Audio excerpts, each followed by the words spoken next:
Hola, muy buenos días a todas y a todos. Me da mucho gusto saludarles en esta mañana. Quiero en primer lugar agradecerles a todas y a todos a quienes nos acompañan presencialmente en este auditorio y también agradecer a todas las personas que siguen esta conferencia desde la plataforma de Casas de la Cultura Jurídica.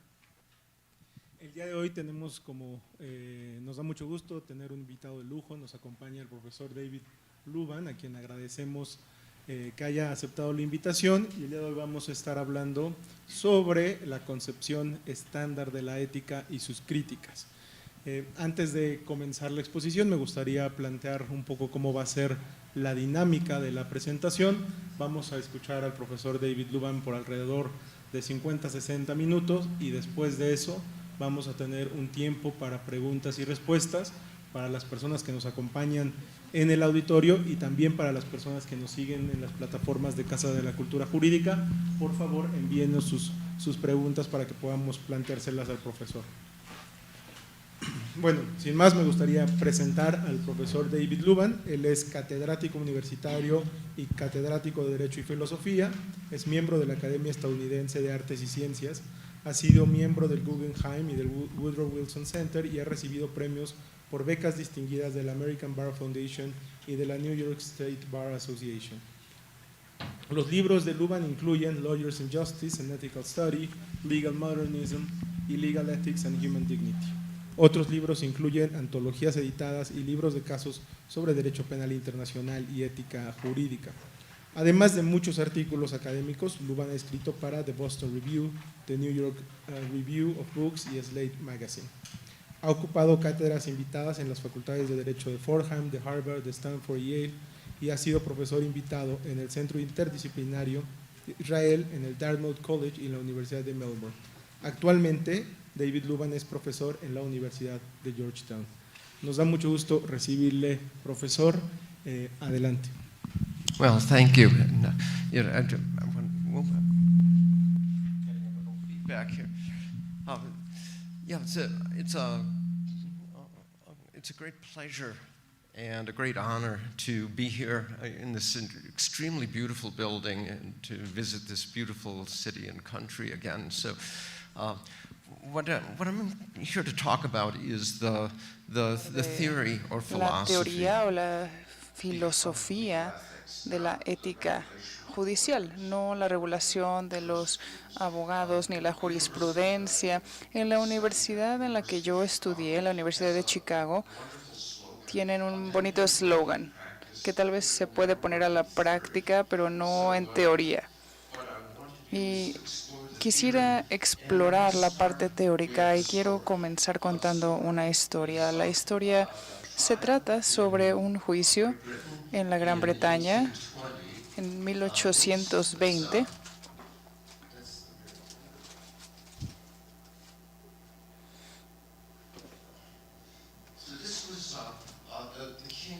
El rey de Inglaterra quería divorciarse de su esposa.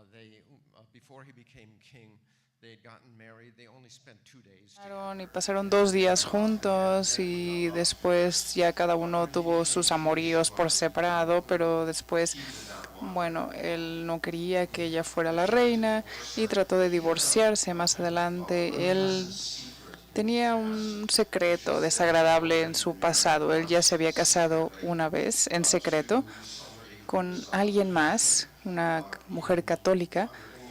Bajo la ley inglesa de esa época, eso le hubiera costado el trono, porque ella defendía, él era el que defendía la Iglesia de Inglaterra. Y el abogado de la reina lo sabía. El abogado empezó a defender a la reina Caroline. Lord Brougham era su abogado, Lord Henry Brougham. Y ya estaremos hablando de la otra persona que aparece aquí, el Lord Macaulay. Lord Brougham decía lo siguiente: un defensor en su trabajo, en su deber, sabe que una persona en todo el mundo es la más importante, es decir, su cliente. Él no debe de ver las alarmas, los tormentos, la destrucción que esto puede traer a las otras personas. Y él añadió que hay que separar el deber del defensor y no del patriota. y debe de reconocer las consecuencias y del destino que va a traerle a su país por toda esta confusión. Y bueno, esta es una expresión de lo que es un defensor, alguien que sabe y que su cliente es esa única persona y se va a poner incluso en peligro, y cualquier otra persona en peligro por defender a su cliente. ¿Pero por qué? ¿Por qué lo hace un acto tan noble? ¿Qué le hace al defensor ignorar el resto, la destrucción, los tormentos que están alrededor que le pueden traer a otras personas? La moral es algo universal. La moral, la ética, quiere decir que todas las personas tienen el mismo valor. Todas las personas son un fin y no un medio para alguien más. ¿Cómo puedes ignorar los otros tormentos que le estás provocando a otras personas? Eso nos demuestra algo inusual de la ética de defender a alguien. Y esto incluso puede ser distinto de la moral de los abogados, la moral personal. Y esto nos trae a la otra persona, Lord Macaulay, un historiador británico. Y esto es lo que él decía. Un defensor es un hombre que se pone una peluca en la cabeza y una banda alrededor del cuello. Y él hace que sea infame hacer cosas en contra de un imperio. Es decir, hay cosas que uno pensaría que están mal y las tiene que hacer en nombre o en favor de su cliente. Esta incongruencia es un ejemplo de un problema filosófico más general, que es el problema de lo que yo llamo la moral de roles. Y esto empieza desde un punto de vista obvio. Los roles sociales, los padres tienen ciertos deberes para con sus hijos, los médicos con sus pacientes, los profesores con sus alumnos, los sacerdotes con las personas que les confían su alma, y los abogados también tienen deberes especiales con sus clientes. Y a veces esto no causa ningún daño. Existe una distinción entre estos roles que en realidad no contradicen a la moral o la ética. El deber que tiene un profesor para educar a sus alumnos no pasa nada, no impone ningún tipo de contradicción con otros principios morales. Pero también existen ciertos deberes como los del Lord Brougham que son inconsistentes con la moral común. El defensor tiene que infligir un daño sobre una persona inocente por representar a su cliente, y uno pensaría que, bueno, si es algo infame, si es algo malo hacerlo como persona, ¿por qué se ponen esa peluca en la cabeza y ya con eso se vuelven defensores de una mala persona? ¿Por qué lo hace algo correcto? Este es el problema de esa moralidad diferenciada por los roles. Y aquí la pregunta es, ¿cómo resolver ese problema? ¿Se puede resolver ese problema, ese rol del defensor?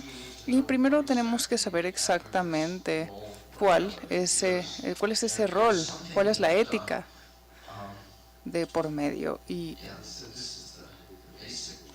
este es el problema más básico. Y es algo que frecuentemente se llama la concepción estándar del rol del defensor, y a veces por una razón, que es la que les voy a explicar ahora, se llama la teoría de la neutralidad. Primero, el defensor está representando la causa de su cliente. En segundo lugar, no está juzgando a su cliente ni las tácticas que tiene que usar el abogado para perseguir esa causa, siempre y cuando sean leales y no van a juzgar. Si el cliente hace algo o quiere algo en lo que yo no estoy de acuerdo moralmente, yo no lo puedo juzgar. Y el tercer principio es que no hay rendición de cuentas. El abogado no tiene ningún tipo de... No se le impone ningún tipo de juicio al abogado por ayudar al cliente a cumplir con esta Yo lo llamo los 3 pilares del defender a alguien. Tenemos este tipo de parcialidad con nuestro cliente y para poder cumplir con este rol, uno tiene que tener información suficiente del cliente. Cualquier cosa que pueda dañar el caso, ayudar al caso, el cliente tiene que tenerte la confianza y prometerle al cliente toda la confidencialidad. Ese es el segundo pilar, la confidencialidad. Incluso si la información que te está dando puede dañar a alguien más. Y el tercero es que obviamente no puede haber ningún conflicto de interés. Y mi problema con esta imagen, que creo que todos podemos reconocer, es en dónde está ese tercer principio. ¿De dónde viene ese principio en el que yo no soy responsable? Esa responsabilidad no existe en mí, a pesar de que el cliente está haciendo algo que no es justo y yo estoy haciendo algo despiadado en realidad para poder cumplir con lo que el cliente desea, porque yo no soy responsable moralmente de ello. Existen otras profesiones en las que hay esta parcialidad también de por medio. Los soldados, la gente del ejército en general son un ejemplo. Hay otras profesiones que no juzgan a la gente con la que trabajan. Los médicos no juzgan la moralidad. Yo trato a una persona si está herida, no importa si es un criminal, no importa si es una persona correcta. Pero los abogados tienen una posición bastante especial porque usan sus facultades éticas en nombre de sus clientes. Y esto lo mencionó un filósofo una vez que a mediados de 1970 empezó esta conversación, Richard Wasserstrom, y esto es lo que él dijo: el defensor, el abogado, acierta y afirma ciertas cosas. Él o ella trata de explicar, persuadir y convencer a otras personas de que la causa de su cliente debe de prevalecer. Las palabras del abogado, sus pensamientos y convicciones están a la venta. ¿Cómo puedes hacer que estas facultades mentales que tienes estén a la venta? Esta relación entre el cliente y el abogado hace que sea sistemáticamente amoral e incluso inmoral y va en contra del resto de la humanidad. Les daré un ejemplo concreto. Este es un caso en los Estados Unidos en los 70s. Involucraba un DIU, este dispositivo, el DIU, que muchas mujeres usan y han utilizado durante mucho tiempo y tenía un defecto en su diseño que causaba infecciones pélvicas bastante severas en muchas de las mujeres que lo utilizaban. Y más de 8,000 mujeres quedaron estériles a consecuencia de eso. Y bueno, surgieron muchos problemas. Estaban demandando a A.H. Robbins, que era el fabricante de este dispositivo. Y desde el punto de vista de la empresa, esto, bueno, iba a arruinar a la empresa. Pagaron millones y millones de dólares y la empresa iba a quedar financieramente inestable. Así es que los abogados desarrollaron una táctica para que las mujeres dejaran el caso. Y no sé, bueno, no sé cómo son los procedimientos civiles en México, pero bueno, se hacía una declaración antes del juicio para tenerlo registrado y hacían declaraciones, haciendo preguntas que se volvieron legendarias. Hicieron las preguntas sucias, como las llamamos, preguntas humillantes sobre sus prácticas sexuales, su higiene. Y teóricamente lo que le dijeron al juez fue que, bueno, querían ver si habían ellas hecho algo que habían causado las infecciones. Y, por ejemplo, les decían: ¿qué tan frecuente tiene usted sexo anal? O denos una lista de todas las personas con las que ha tenido sexo además de su esposo. ¿Usted se limpia de atrás hacia adelante? Una mujer dijo que esas no parecían preguntas legales, parecía como una llamada obscena, pero de cualquier forma contestaban las preguntas y muchas mujeres se sintieron humilladas. Y bueno, había toda una amenaza detrás de esas preguntas. No estaban tratando de obtener información. Lo que querían era decirles a las mujeres, si continúas con la demanda, vamos a hacerte estas preguntas en la corte, en frente de tu esposo y de cualquier persona que esté presente de manera pública. Miles de las mujeres dejaron el caso y ya no continuaron el proceso. Y noten lo que los abogados estaban haciendo ahí. Primero que nada, no se le permitió tener justicia a estas mujeres que tuvieron estas lesiones que les dañaron la vida.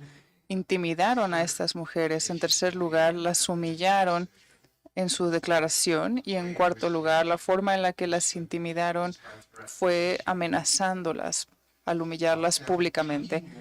Y moralmente, ¿cómo puedes justificar eso? Esa es la pregunta. ¿Cómo es posible que los abogados no se vieron afectados por eso? Hay varios libros que se han escrito al respecto. Tuvo que ver con este caso y este es solamente uno de ellos. ¿Y cómo justificas el rol de esos abogados?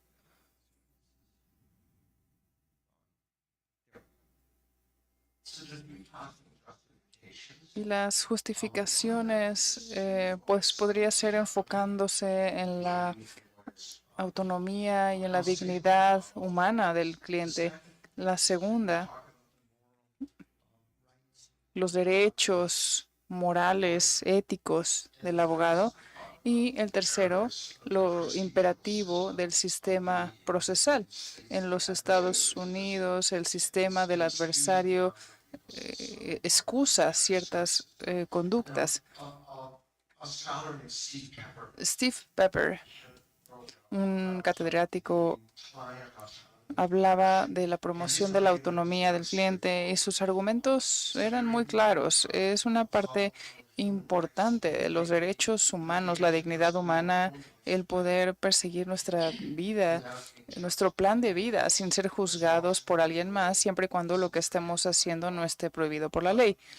Pero no se puede hacer una persona sin tener esa complicación ética, porque el abogado le permite al cliente de manera autónoma perseguir sus propios planes de vida. Y hay que promover esa autonomía ayudándole al cliente a lograr cualquier fin que tenga por medio de maneras legales. Y supongamos que el abogado dice, no, no voy a hacer lo que me estás pidiendo que haga. En ese caso, las elecciones del cliente están siendo dictadas por una oligarquía de abogados. Y él lo llama la defensa del rol de los abogados no éticos. Y hay varias objeciones al respecto. Esas mujeres que fueron dañadas, en ese caso, sus planes de vida fueron perturbados. Nuevamente, lo que hizo el abogado en ese caso estaba descontando su autonomía y las metas y objetivos de estas mujeres. Y si yo tengo éxito, voy a proteger a mi cliente, pero en ese caso estaban afectando a alguien más. Y no es un argumento sólido. David Wilkins, que da clases de ética legal en Harvard, dice que esto te limita, está siendo débil, inefectivo, porque todo el mundo entiende y como se ha probado que los abogados le dan la forma a las leyes y a sus restricciones. Y hay otro contraargumento que dice que toda esta justificación depende de analizar la dignidad humana del cliente, pero el cliente en ese caso en particular no era una persona, era una organización, era una empresa que son personas artificiales de alguna manera.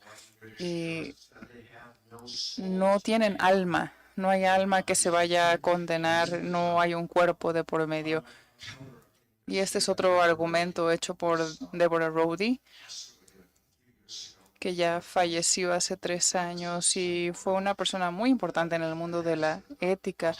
La autonomía y la dignidad humana son argumentos que aplican únicamente si el cliente es una persona natural, pero hay muchos clientes que en realidad no son personas, sino que son organizaciones y empresas.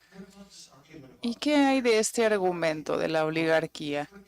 La respuesta rápida es que no existe la oligarquía del abogado. Los abogados no se reúnen y dicen, como un cuerpo colectivo, decidimos que tu caso no vale la pena. Hay algo ficticio al respecto de esta idea y el abogado tiene el derecho, basándose en su propia autonomía, el decirle no a un cliente. Como dijo un abogado, sí, todos tenemos el derecho a tener un abogado, pero no tienes el derecho a tenerme a mí.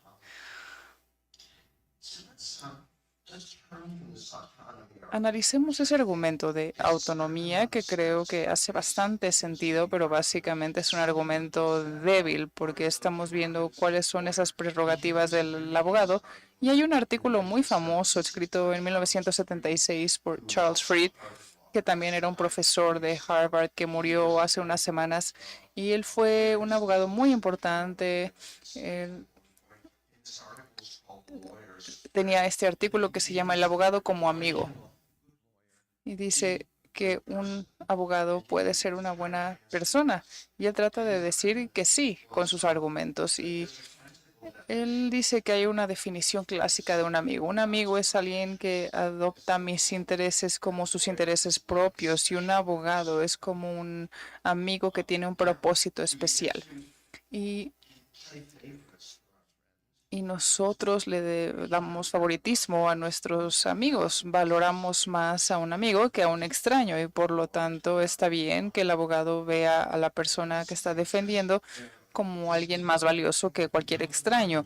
Y este es un buen argumento y me parece que es un argumento que para cualquier persona que ha representado a un cliente hace sentido, porque esta persona tiene toda su confianza en ti. Tú estableces una relación personal con el cliente. Tal vez no se vuelva tu amigo a nivel social, pero al menos durante el curso de esta relación se vuelven amigos. Y cuando yo hablo con mis alumnos en las clínicas de ética legal, así es como ellos también ven a sus clientes. Pero hay varias objeciones al respecto de este concepto del abogado es tu amigo. Tenemos estos 4 críticos. Vamos a empezar en la parte de abajo izquierda. Un profesor de Columbia y Stanford, William Simon, él dijo que hay que ver esta idea de que el abogado es un amigo con un propósito especial.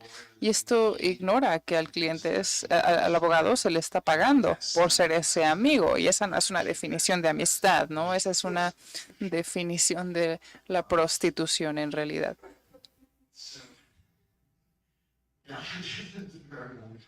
Y así es que no fue muy amable con el argumento. El segundo argumento fue de una filósofa, Susan Wolf, que ella dice que alguien que adopta el proyecto de otra persona como el suyo es responsable moral de dicho proyecto. Si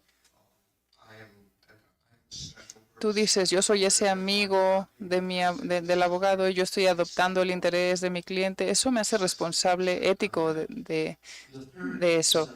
El tercero fue un argumento de Edward Dower y de Arthur Leff.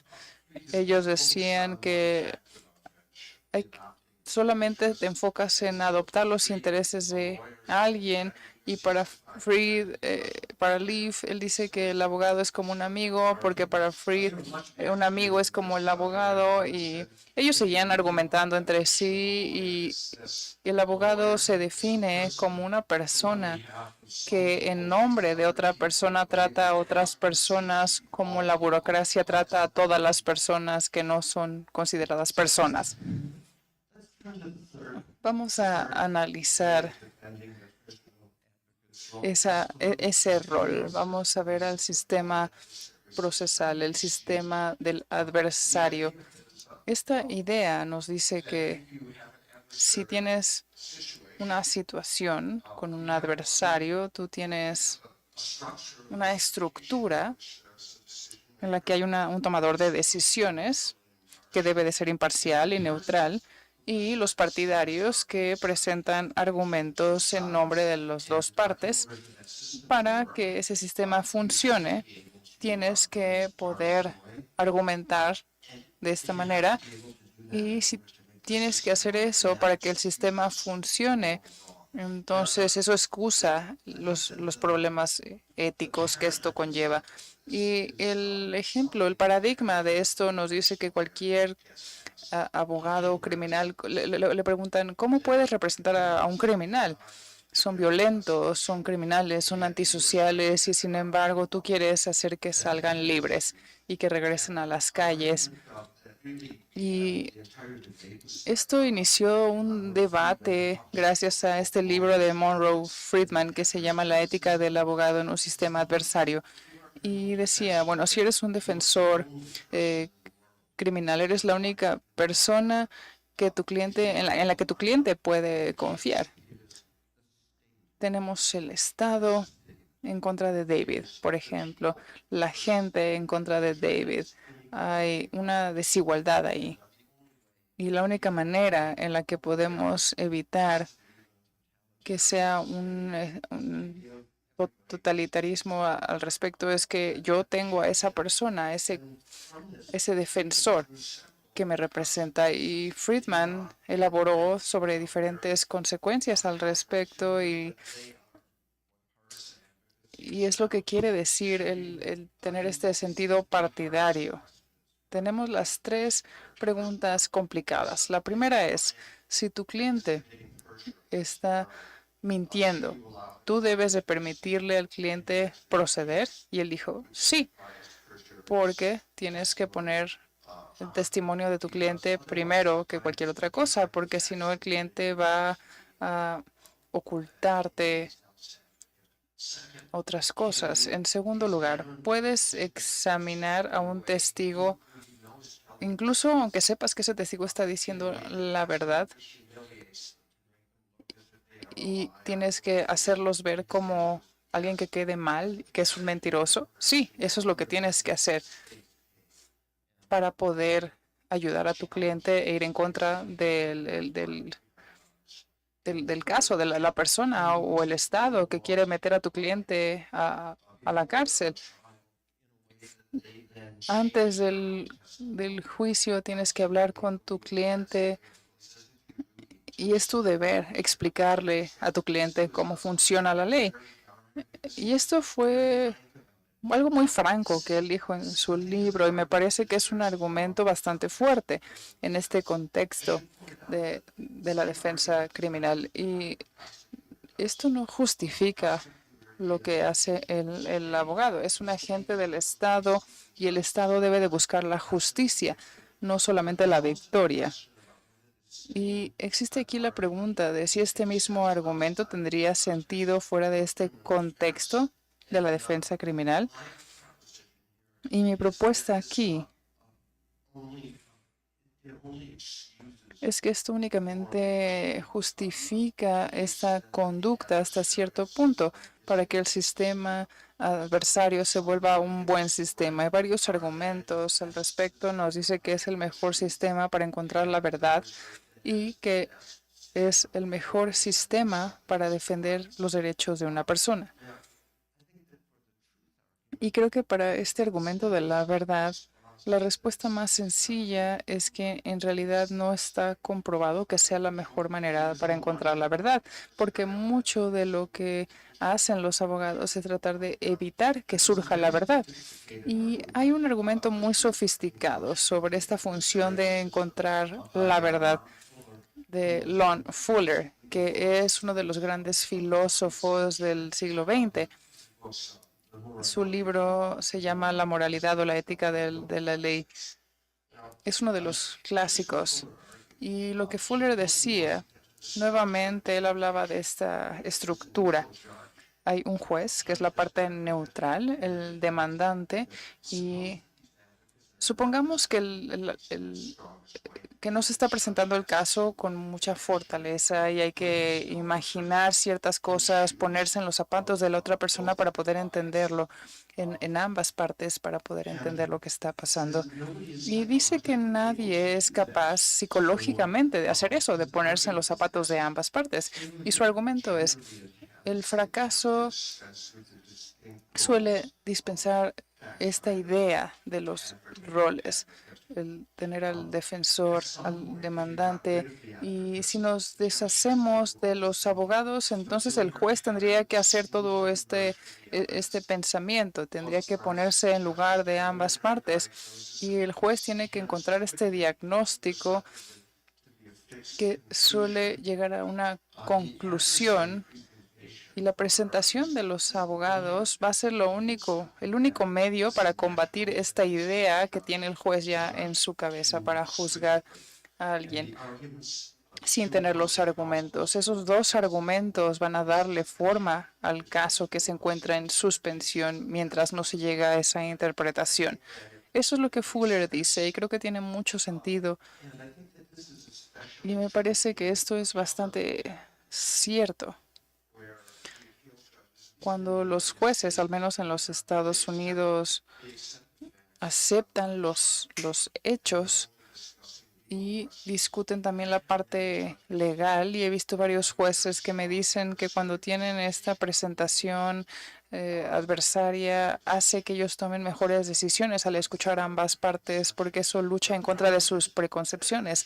Y el problema es que a nivel del juicio, mucha de la energía se enfoca en oscurecer u ocultar la verdad. Y eso complica las cosas porque no nos ayuda a encontrar o descubrir esa verdad.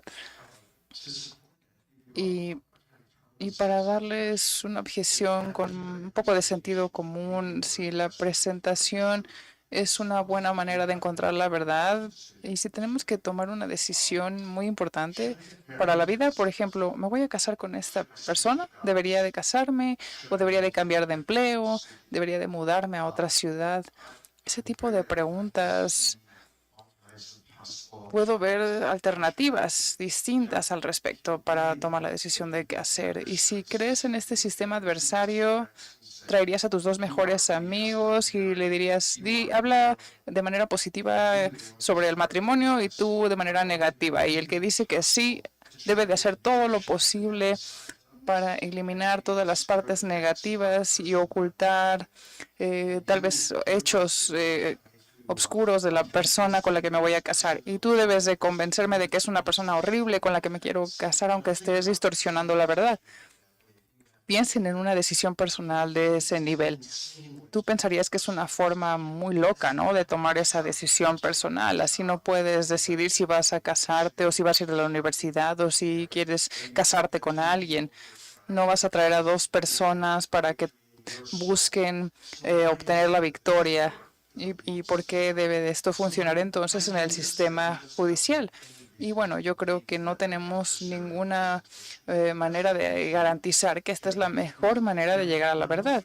Y Monroe Friedman admite eso. Él menciona que hay muchas cosas en el sistema legal que destruyen la verdad. Por ejemplo, en los casos criminales. Claro que tú dices, no voy a testificar en mi contra, y obviamente nadie lo hace.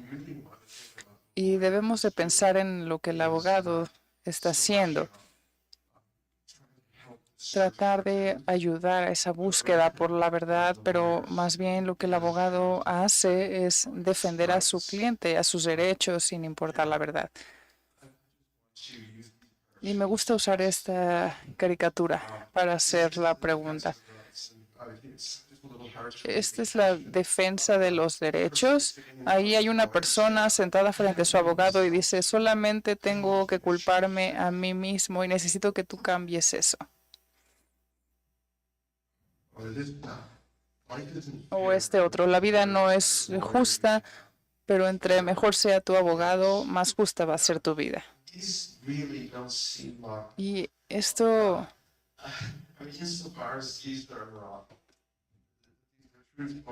Estas son representaciones muy reales, nos demuestra todos esos defectos que existen.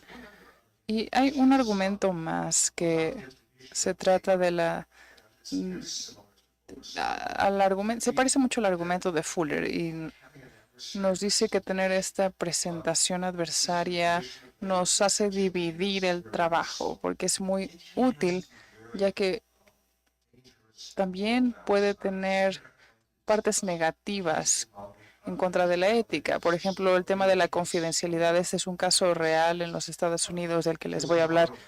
Hubo un accidente automovilístico y un niño quedó bastante lastimado en el accidente y se demandó para reparar esas lesiones.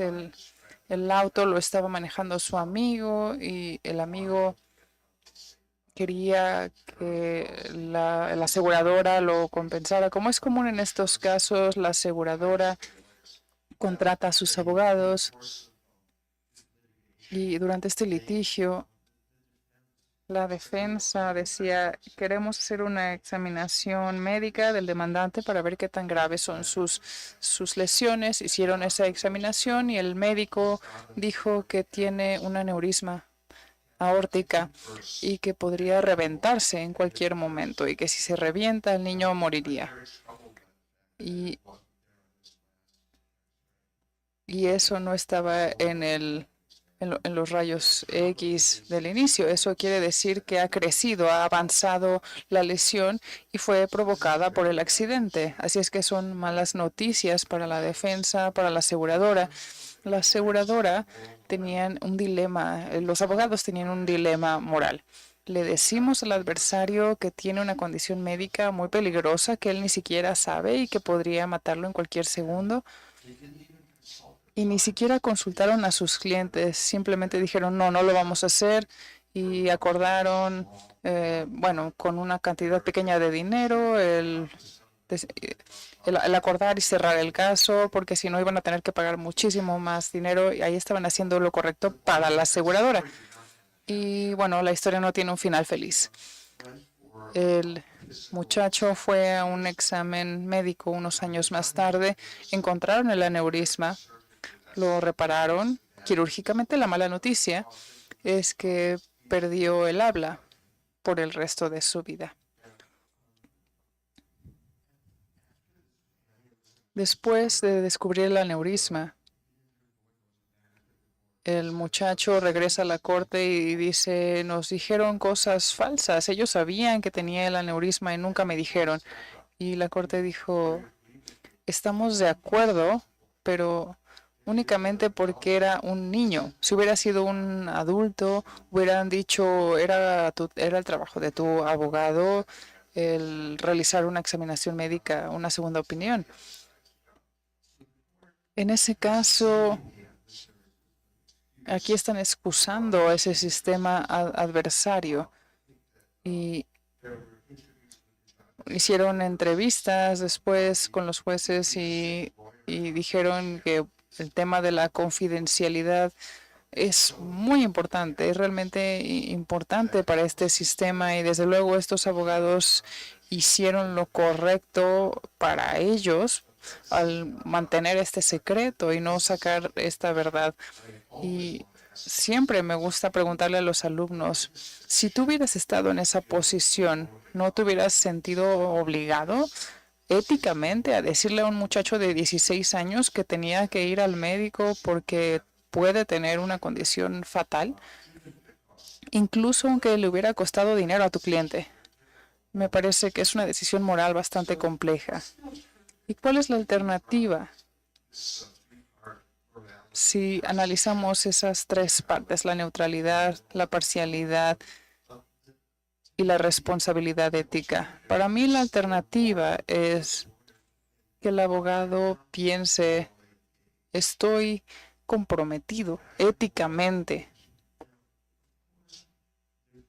Y desde luego que va a haber un peso muy grande porque estoy afectando el interés de mis clientes. Los clientes vienen con un abogado porque tienen una expectativa, esa confianza esa expectativa y hay cierta confianza con tu abogado, pero es algo que si llega un cliente con un proyecto y dice, quiero contratarte a ti, y tú, el abogado, piensas que el proyecto es injusto, la respuesta debe de ser, usted tiene derecho al abogado, pero no a trabajar conmigo. Y Friedman, que es el gran campeón del sistema adversario, él siempre insistió que los abogados son responsables por la elección de cada uno de sus clientes, a menos que el tribunal te asigne al caso directamente para que representes a alguien. Ahí sí ya no tienes elección. Pero mi argumento es que los medios que usas para perseguir el interés de tu cliente te hace responsable éticamente. ¿Y cómo funciona? Quiere decir que debes de discutir con tu cliente cualquier duda ética que tengas sobre lo que se tiene que hacer. Y eso me regresa al tema de los abogados que estaban haciendo esa lista de preguntas obscenas y ellos no tenían que hacer eso. Si el cliente hubiera sugerido eso, ellos podían haberle dicho al cliente, hay cosas que simplemente no voy a hacer, incluso si es en beneficio de usted. Y tal vez te corran y es algo que tienes que tomar en cuenta. El cliente puede buscarse otro abogado que sí cumpla con sus requisitos, pero bueno, eso no va a ser una excusa. Tú no vas a hacer algo equivocado ahora porque alguien más va a venir a hacerlo si no lo hago yo.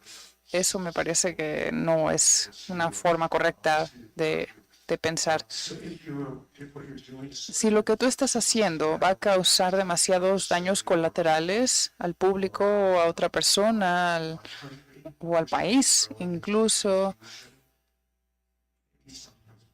tal vez a veces sí hay que ir en contra de nuestro país, pero en general debe de pesar más tu ética. Y esto es algo que podemos ver con el comportamiento de muchos abogados en los Estados Unidos ahora.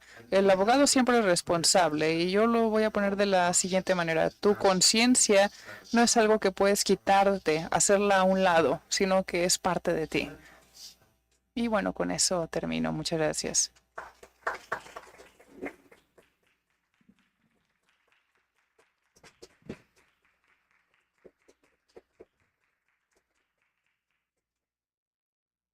Muchas gracias, profesor. Bueno, muchas gracias por esa exposición tan clara sobre la concepción estándar de la ética y sus críticos. Ahora me gustaría abrir un espacio para preguntas y respuestas como anunciamos al principio de la sesión.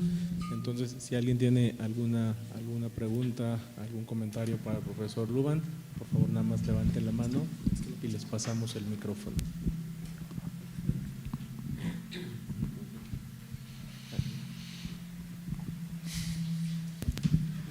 Muy buenos días y muchas gracias, profesor Luban, por la conferencia. Mi pregunta es en relación entre esta labor ética y la carga de trabajo de los abogados. ¿Cómo la carga laboral de un abogado, número de clientes y de casos, afecta la posibilidad de ejercer una defensa ética? Esa sería mi pregunta. Yes,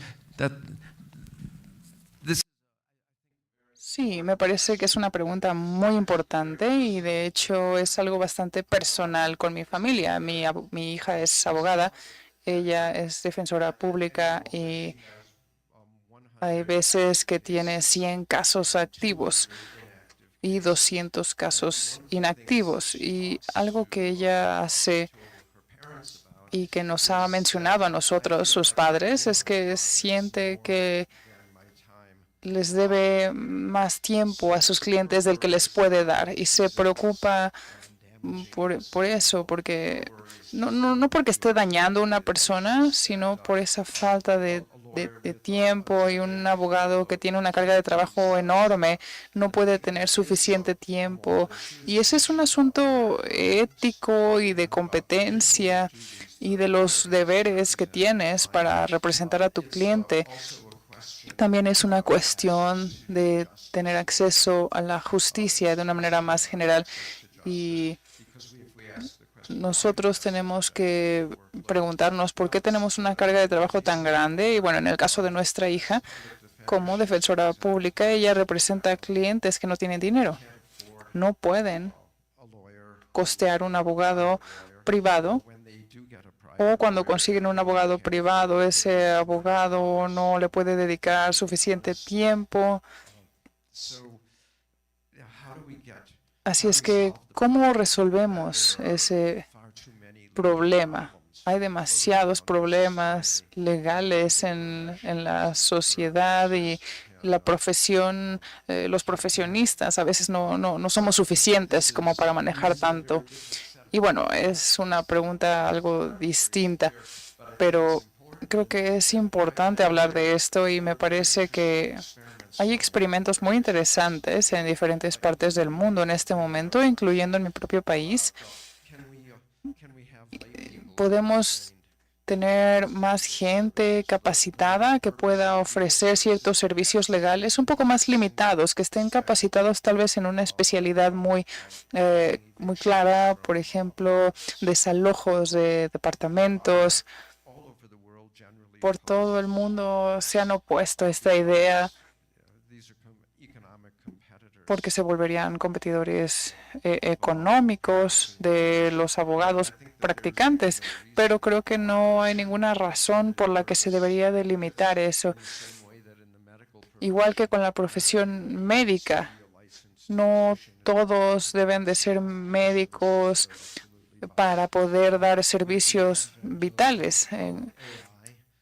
Y con el avance de la inteligencia artificial existe la posibilidad de tener inteligencia artificial que pueda contestar ciertas dudas o preguntas legales. Tengo un colega en Georgetown que tiene un proyecto con uno de sus alumnos para crear una app que ofrece servicios legales básicos. Por ejemplo, si hay antecedentes criminales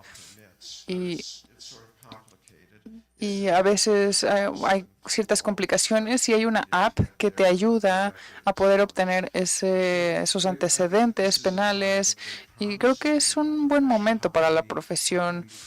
¿Cómo podemos usar nuestra creatividad para combatir este tema del acceso inadecuado a la justicia? Y me enfoco a ese acceso a la justicia para regresar a su pregunta original, porque dijo, ¿qué pasa si tienes una carga de trabajo tan grande? Y mi respuesta es, pues hay que preguntarse primero por qué tenemos tanto trabajo. Muchas gracias, profesor. ¿Alguna otra pregunta?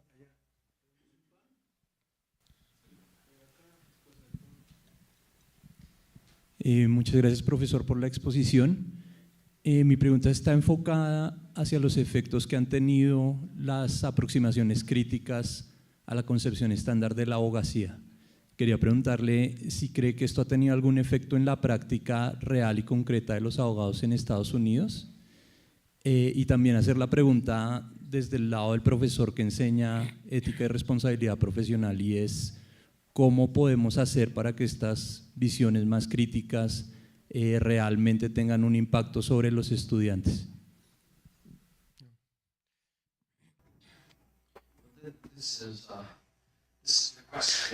Esta es una pregunta que para los educadores, requiere cierta humildad. ¿Estamos haciendo la diferencia en nuestros alumnos, en lo que piensan? Me parece que es una pregunta muy interesante de manera empírica. ¿Cómo estudiamos ese efecto que tenemos sobre ellos? Y a veces yo recibo cartas de estudiantes años después y suelen agradecerme y me dicen que hice la diferencia en la forma en la que ellos piensan, pero esas son las cartas de los que sí les hice la diferencia positiva, pero no me mandan cartas los que dicen no me sirvió de nada.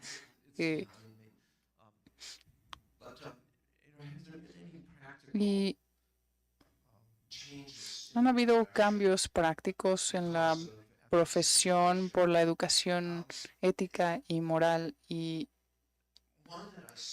algo que yo veo, al menos en los Estados Unidos, existe este código ético. Cada ciertos años se revisa, se modifica ese código de ética, y creo que hay ciertos críticos, por ejemplo, del deber de la confidencialidad. Esto ha hecho la diferencia en la forma en la que las reglas han evolucionado al respecto. Cuando yo empecé hace más de 40 años a dar clases, la regla de la confidencialidad casi no tenía excepciones. La única excepción era si sabías que tu cliente iba a cometer un acto de violencia. Ahora ya hay más excepciones. Por ejemplo, el caso que les dije del muchacho que quedó lesionado. Si tuviéramos esa información y revelarla, por ejemplo, hubiera protegido la vida de la persona, tienes el derecho a revelar esa verdad. Y hay ciertas excepciones. Si alguien va a sufrir, no sé, alguna desventaja económica por la actividad de tu cliente, entonces tienes el derecho a revelar información confidencial. Y bueno, la Asociación Americana va aprobando estas reglas y hay varios abogados que estaban en contra de estas reformas, pero eventualmente ganaron las reformas y me parece que es un área en la que tal vez la conversación académica ha hecho la diferencia. Y la pregunta mayor aquí sería, bueno, esta perspectiva más negativa, por ejemplo, en los estudios empíricos sugieren que lo que hacemos en la universidad, la educación, queda obsoleta una vez que ya tienes un empleo cuando sales de la clase. Ya todo lo que te dijeron tus profesores se ve eliminado una vez que trabajas como abogado porque llegas a una firma y te dicen, así es como se trabaja aquí. Y bueno, tal vez podemos hacer la diferencia en las personas porque empezaron siendo estudiantes y en los Estados Unidos ha pasado esto al ver cada vez que muchas firmas utilizan el trabajo pro bono y varios socios me han dicho que una de las razones por las que su firma tiene una política pro bono tan robusta es porque cuando contratan abogados jóvenes, los jóvenes preguntan por ello y si queremos atraer a los mejores abogados jóvenes, tenemos que decirles que medio año pueden trabajar exclusivamente en pro bono y aún así recibir un salario o que cuando hagan trabajo pro bono van a contar esas horas y las van a tomar en cuenta. Y esa presión la está trayendo todos los alumnos que están empezando a trabajar porque quieren hacer cosas realmente que hagan justicia. Y por eso están presionando a sus empleadores al respecto. Y hay una gran diferencia entre cada una de las firmas que existen, pero es admirable ver que cada vez se está haciendo más trabajo pro bono, existen más programas para jóvenes y es interesante que en otros países, en Brasil, por ejemplo, no querían que las grandes firmas tuvieran programas pro bono tan robustos porque sentían que si había este servicio pro bono iba a haber menos los otros casos y bueno, muchas grandes empresas están teniendo esta idea negativa hacia este respecto porque sienten que les están quitando trabajo al hacerlo pro bono. Y el punto aquí es que es un tema de educación legal y de los ideales de los alumnos. Cuando son congruentes, ellos van a hacer la presión necesaria. Tenemos otra pregunta en el fondo y aquí adelante también. Hola, muchas gracias. Yo tengo como dos dudas. La primera es, ¿cómo se justifica la capacidad del derecho para lograr casi cualquier cosa, si no es que cualquier cosa? Esto considerando que los aplicadores jurídicos y eventualmente así los juzgadores tienen sesgos, todos tenemos sesgos, principios, valores, etcétera, y con base en ello nos guiamos para defender nuestro fin último, por un lado. Por otro lado, bueno, y esto en alusión a las, a las imágenes que nos puso, me agrada pensar que quizás el abogado, la abogada puede ser visto como un amigo o amiga. Sin embargo, tomando como soporte uno de los ensayos de Duncan Kennedy, en el que hace una crítica a los profesores de derecho en particular, que los describe como personas que son vistas como hostiles. Y hostiles no precisamente porque ejerzan violencia física o psicológica contra sus estudiantes, sino que primeramente son varones de tez blanca, clase media, heterosexuales, y vaya, tienen ciertas actitudes con los estudiantes que se traduce en hostilidad.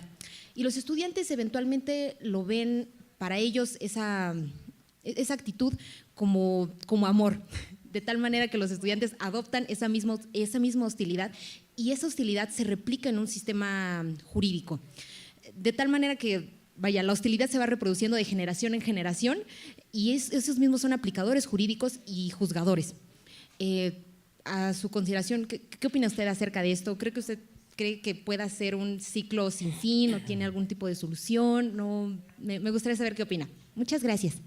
Yeah, I'm sorry, I'm shouting into the microphone. Yeah, I think that this might have No, me parece que esta es una descripción muy precisa de la universidad cuando Duncan Kennedy era profesor y cuando él mismo era un estudiante. Esa imagen del profesor que es autoritario y que lo que puedes esperar es que sea un bully autoritario y a veces no tiene un corazón de oro, sino que es como de piedra. Y he escuchado a Kennedy y a otros decir, y bueno, también hay ciertas personalidades autoritarias que a los alumnos les gusta, porque ellos mismos son así y no sé por qué, pero les atrae esa idea. Y bueno, como yo lo he visto y cómo ha cambiado la educación, es que no hay muchos profesores actualmente en estos últimos 20, 25 años que ya no son así. En general hay mucho más apoyo de su parte. Y la segunda parte de la crítica nos dice que hay cierto tipo de depende de quién se vuelva un académico y tiene obviamente ciertos sesgos y tiene razón en cuanto a sus características y es imposible verlo de otra manera y de reconocer tus propios sesgos, pero creo que la academia al menos se ha vuelto mucho más pluralista en cuanto a, bueno, desde que Kennedy escribió esto. Y hay otra tercera crítica que creo que todavía sigue siendo un poco válida y es el tema de que los estudiantes llegan a la universidad con ciertos valores que son fuertes y no es que la escuela vaya en contra de esos valores, sino que como que lo va formando y los estudiantes que llegan siendo muy de izquierda se vuelven más centralizados, los que son de derecha se vuelven más centrados también y acabas teniendo como una mezcla.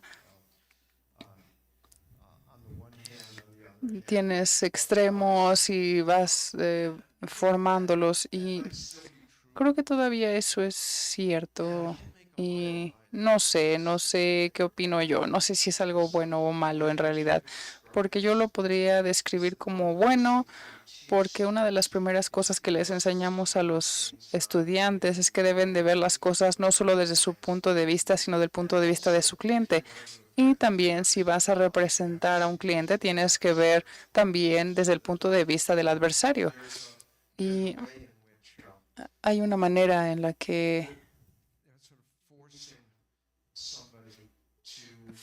tienes que forzar a alguien para ver esas perspectivas y parece ser que estás formándolos para que hagan a un lado sus propios ideales, pero en realidad los haces reconocer que hay más cosas más allá más allá de lo que ellos creen o que ellos piensan en su propia filosofía.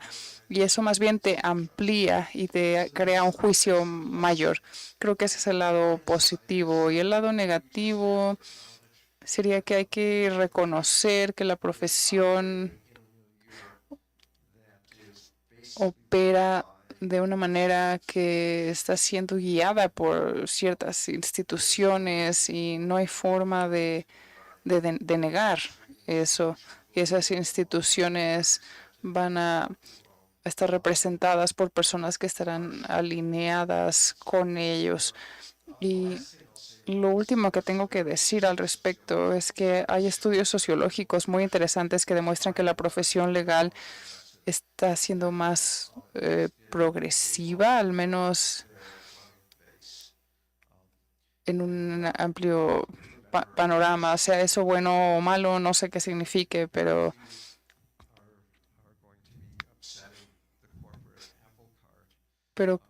me parece que ya no se enfocan tanto en quién está pagando las cuentas. Muchas gracias, profesor, por la excelente conferencia. Yo quisiera plantearle dos cuestiones muy rápidamente. Primero, contextualizando, en México hay más de 3,000 escuelas de derecho y las personas que se gradúan de estas escuelas inmediatamente están habilitadas para representar a una persona ante un tribunal. Es decir, no tienen que pasar exámenes de barras como en Estados Unidos, no hay ningún otro tipo de control. Si considera que esto vulnera estas cuestiones, el derecho a la defensa de las partes, y cómo podría implementarse algún control para que las personas tuvieran garantizado el derecho a una defensa adecuada. Y la segunda, ¿cuál sería la mejor forma de establecer controles éticos a la actuación de las abogadas y los abogados? Si es a través de los colegios, a través de normas, de legislación, a través de ciertos códigos de ética, ¿cuál sería la mejor manera de establecer controles a la actuación? ¿Cuál considera? Muchas gracias.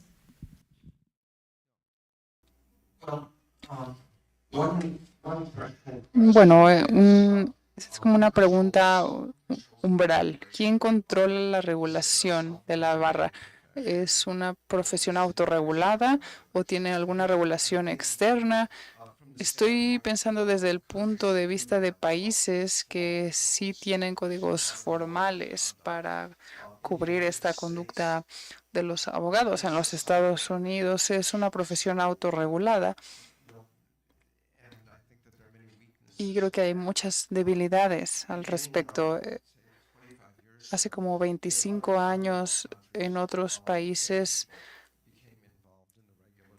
habían otras personas que se volvían parte de ese aparato de supervisión legal. Tenían una comisión para examinar la conducta de los abogados. Y me parece que, por ejemplo, una cuestión sería, ¿estás cobrando demasiado? ¿Estás representando correctamente a tu cliente?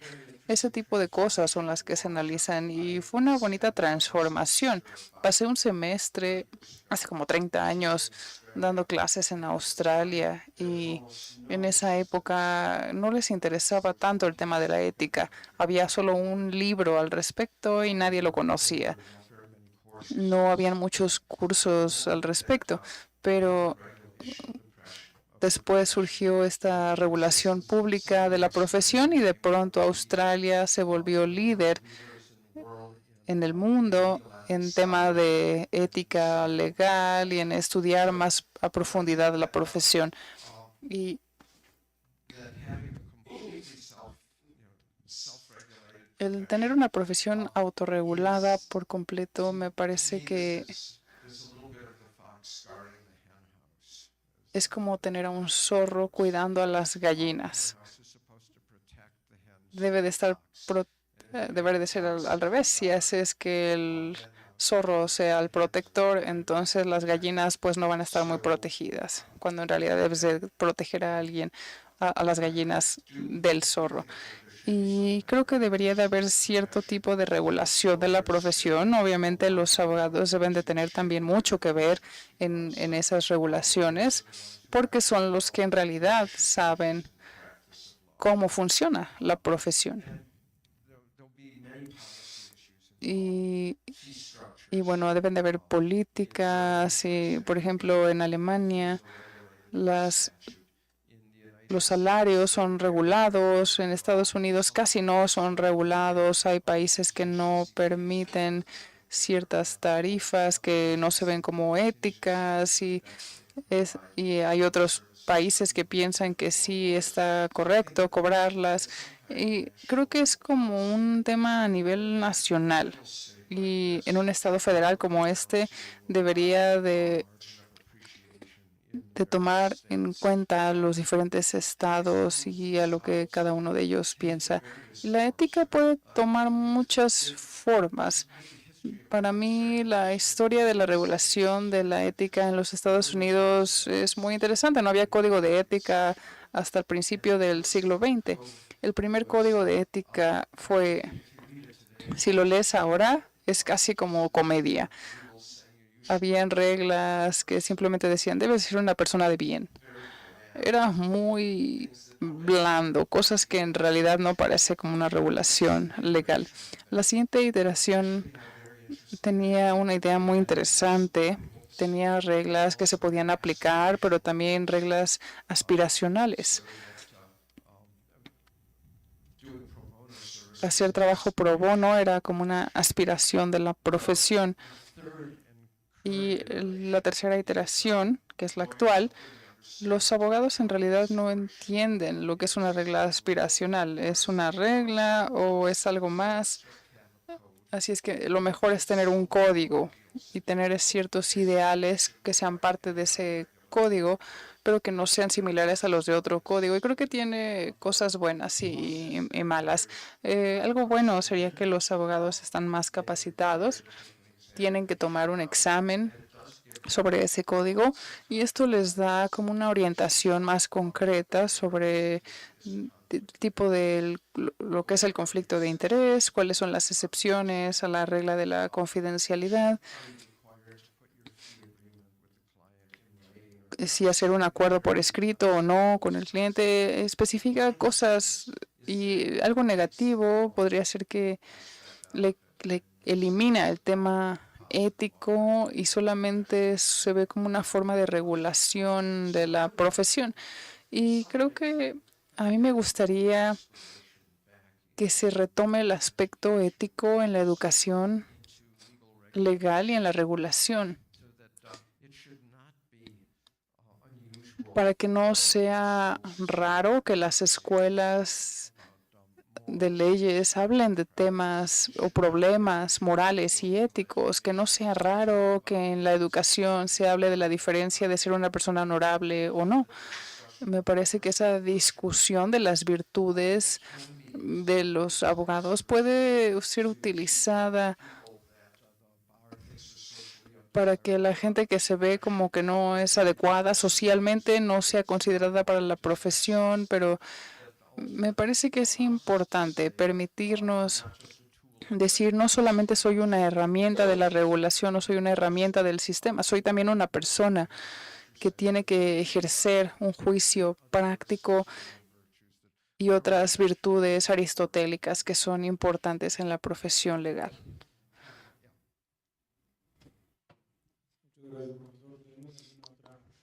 ¿Duda alguna otra participación? Sí, ahí.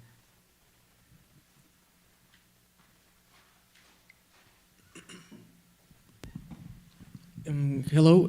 I think I can make my question in English. I will try at least. La pregunta en inglés, lo voy a intentar. Yo estoy interesado en esta concepción de ética, que es como el génesis de la ética profesional, porque hay como dos éticas, la personal y la profesional. No debería de ser, por ejemplo, regresar a esa concepción de que existe una sola ética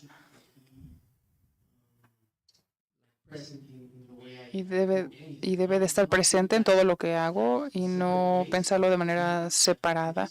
sino que la ética es una unidad.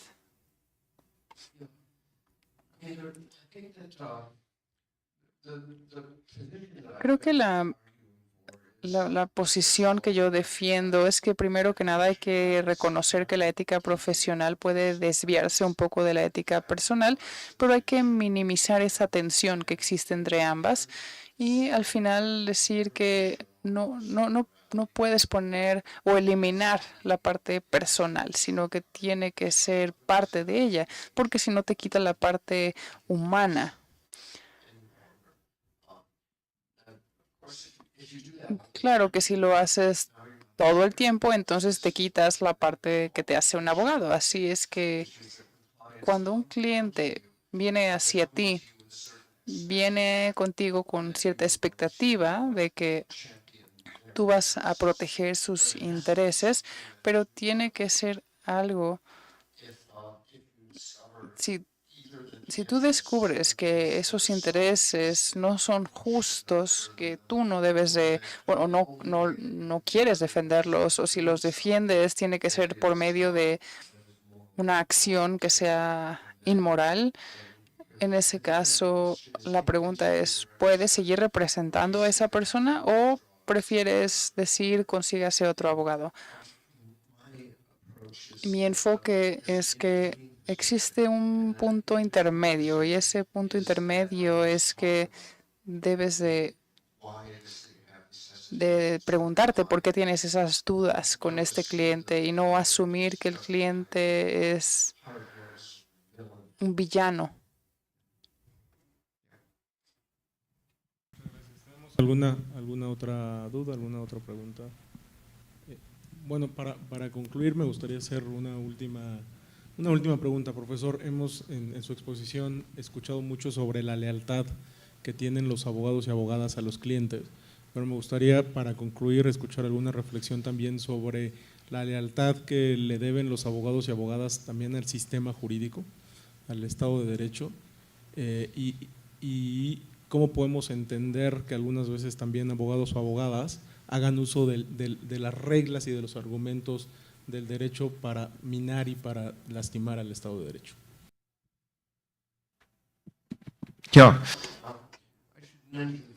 Sí, primero que nada, una de las personas más importantes en temas de ética es Brad Wendell de Cornell, que escribió un libro, se llama La fidelidad para con la ley, y enfatiza justo lo que usted está mencionando. Y él piensa que el abogado, desde luego, tiene su lealtad con sus clientes y de alguna manera lo ve de una manera positiva, pero si el cliente quiere algo que socave o afecte el Estado de Derecho, los abogados deben de ir en contra de eso. Y me parece que es un problema bastante importante, como ya lo dije, en varios países en el mundo donde los abogados están involucrados en actos que tratan de afectar el Estado de Derecho y la democracia y sus principios. Y esto altera mucho la profesión en los Estados Unidos porque hemos sido testigos de este rol que ha jugado el abogado, por ejemplo, en conspiraciones, en elecciones y en tratar de afectar las protecciones democráticas. Y los Estados Unidos no es el único país en el que sucede eso y me parece que los abogados necesariamente tienen que entender que hay una obligación fundamental por proteger el Estado de Derecho y preservarlo. Y me gusta decir que es como la obligación que tienen los peces de mantener al océano limpio. Gracias, profesor. Yeah, I mean, there's much more to be said. Y bueno, tengo mucho más que decir al respecto, pero no quiero acabar con la paciencia de todos. La verdad es que estamos encantados con esta exposición. Muchas gracias por todas las respuestas a las preguntas. Como ve, generó mucho interés la exposición, entonces, pues, si le parece bien, podríamos terminar aquí la exposición, agradeciéndole en primer lugar que haya aceptado la invitación a nombre del Centro de Estudios Constitucionales y pues también agradecerle a todas las personas que nos acompañaron esta mañana y a todas las personas que siguieron esta conversación por las redes sociales. Thank you. I'd like to just Y quisiera decir una cosa adicional. Esta es como un poco de publicidad. Hay una asociación que se llama la Asociación Internacional de la Ética Legal, que se fundó hace unos 15 años, y cualquiera de ustedes que esté interesado en el tema, vayan en línea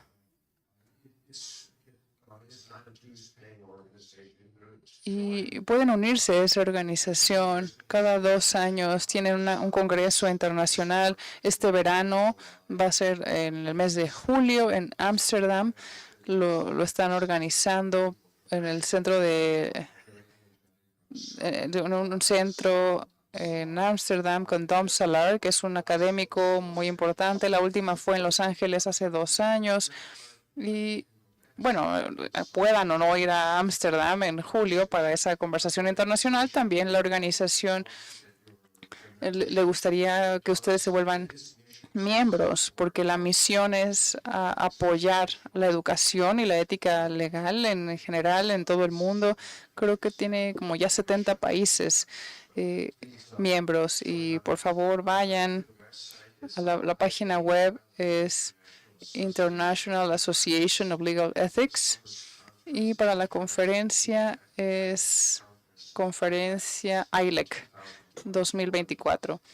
Y me encantaría que alguno de ustedes estuviera ahí en Ámsterdam. Muchas gracias. Pues invitación que la hacemos extensiva a toda la gente que nos sigue en redes. Y bueno, pues agradecerle de nueva cuenta y agradecerle a todas y todos por habernos acompañado, y cerrar simplemente invitándoles a que sigan muy al pendiente de las actividades del Centro de Estudios Constitucionales. Que tengan muy buen día y muy buena semana. Hasta luego.